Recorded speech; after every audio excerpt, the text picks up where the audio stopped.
So this video is related to the topic of why do bad things happen to good people? Because sometimes I notice that the angelic realm will issue a warning shot, if you will, if it can prevent a greater tragedy from happening down the road, and if it's something that's for your highest good. Because your angels can send you intuitive downloads when you're in the shower, while you're washing dishes, whatever, and try and tell you like, hey, don't do this, hey, don't do that, make sure you do this, make sure you do that. But sometimes we ignore those intuitive thoughts and we blow them off, and they actually need to be pounded into our head and burned into our brain because they're super duper important and we just don't realize it. So in that case, I'll notice events being orchestrated by the light that is bad in the short term but good in the long term because it's actually for your highest good to have this happen. So I wanted to talk about a few examples, if you will. The first thing I wanted to talk about was an episode of Keeping Up with the Kardashians, and I'll include that clip in the description box below this one so you guys can check it out. But some snow flies at Khloe's car when she's driving in Montana, and she ends up losing control of the vehicle and skidding into like a snowdrift or something. But you can see Kim Kardashian completely freaking out in the back seat saying, I'm not wearing a seatbelt, I'm not wearing a seatbelt, oh my God. And I really feel like that was a warning shot by the light sent to Kim Kardashian, essentially drilling into her head that she really needs to wear a seatbelt. And I know all the girls were shaken, so it kind of reminds them how quickly things can happen in a vehicle, especially when you're driving in snow. But I especially feel like that was a message they were sending to Kim Kardashian, where it's like, wear a seatbelt, girl. Wear a seatbelt. You have to. You have to. You know, you're a mom. You're important to us. Wear that seatbelt. And so I felt like there was a greater good there, and that experience had happened for a reason.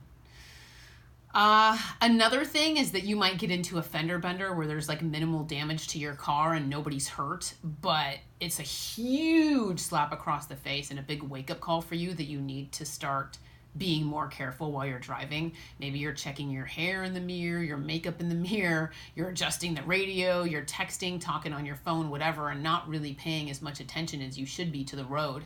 And so they'll have you get into a minor fender bender where it really is for your greater good and prevents a bigger tragedy from happening. Maybe you run a red light and you end up killing somebody or something.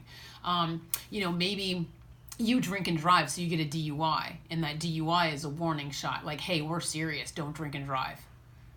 Because you could have killed somebody, and instead you got a DUI, so you got off easy and you don't realize it. See these things? Like, maybe we don't realize what could have happened down the road, but I just want you guys to be a little more sensitive to this and a little more aware that while you're sitting there, crying over these bad things that are happening to you, I want you to also see a greater good, because there might be a bigger plan here that's for everybody's highest good and to prevent something worse from happening. Really just counting your blessings and making lemonade out of lemons and saying, could have been worse. Could have been worse. I got off easy. I got a DUI, but I didn't kill anybody. And I learned my lesson. I'm not going to drink and drive anymore. So I'm going to change my behavior for the rest of my life now. And maybe the DUI had to happen in order to kind of jar you into place. Maybe that's what you needed. Maybe that's what you admit you needed. Who knows? But a lot of times there is a reason behind it. And, I know some people are like, why does the dark even exist? Why can't there only be light? It's like, well, the dark exists for soul's growth and to challenge us. But also, I do notice that fear has a purpose. Fear can, motivate people to do good as well, just so you know. Fear can be a motivator and a catalyst towards improving your life as well, even though it comes from the dark.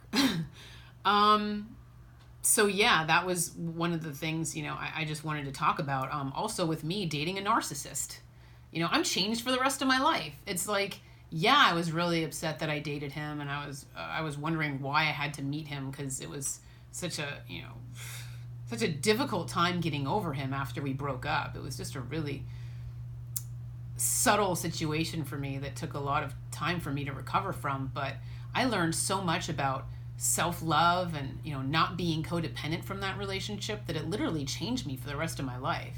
So I can look back on dating a narcissist and think of it as short-term pain, long-term gain, because I'll never be the same again. I mean, I really did learn quite a bit from that relationship. And I know a lot of people out there have dated narcissists. So please, again, try to see the blessing in the situation, because you're smarter now and you're just not going to let that happen again. And it doesn't have to be, now I have a chip on my shoulder and I have an axe to grind and blah, blah. It's not really how it is. It's you learn the importance of self-love, right? Maybe you're an empath, and the narcissist, who has no empathy, took advantage of your empathy. So you realized, okay, well, I'm a very compassionate person, and sometimes people are going to exploit that. I need to, be a little smarter next time, right?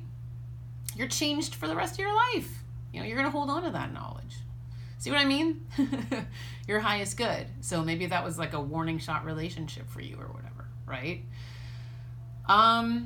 Another thing I wanted to bring up is, for those of you watching my YouTube videos, in case you were paying extra close attention, maybe you caught the fact that the other side will sometimes do trial runs. They will stretch my soul like a rubber band and then let it go back, and then they'll stretch it even further and let it go back. Well, they did this with my credit card debt. They had me get myself deeply into credit card debt before my credit score plummeted, and then I sold my condo and paid them all off, right? Well, in one of my recent videos, What's Happening to Christine Pavlina, I said the same thing. They were having me do it all over again. They were having me get deeply into credit card debt again. My credit score plummets, and hopefully they're going to have me pay it off. I'm sure they are. They're not interested in screwing everybody over. I mean, including credit card companies. I'm still making my monthly payment. So it's not like I'm making the monthly payment. I'm still doing that, but I mean paying them off completely, right? So I'm sure that's, in the plan as well. But do you see how this isn't my first rodeo? Almost they did a trial run with me before. So now that it's happening again, I'm like, here we go again. They're doing it again. They're using, every resource available to them, and that includes my credit cards. So it's like I've seen this before, and so I'm not as shaken and I'm not as freaked out by it. See what I mean? So sometimes they'll do that to us in our lives. We'll go through like a trial run, and then when it happens again, it's not as daunting for us. See what I mean? All the highest good, all for our highest good, and meant to help us and challenge us as souls, and so souls growth, etc. But I just wanted to call your attention to this. Just be a little more aware of the warning shots in your life. Is this the light jarring you and saying, no, we need you to take us seriously? And I would be curious, I'd be curious if you are in a situation like the one I saw with Kim Kardashian. If maybe before that happened, she was kind of intuitively feeling, God, I really feel like I should start wearing my seatbelt, whatever, I wonder if she did get like intuitive downloads that were like, her angels trying to come through, and then that event happened. I would be curious, because that's usually how it happens, is they try to tell us.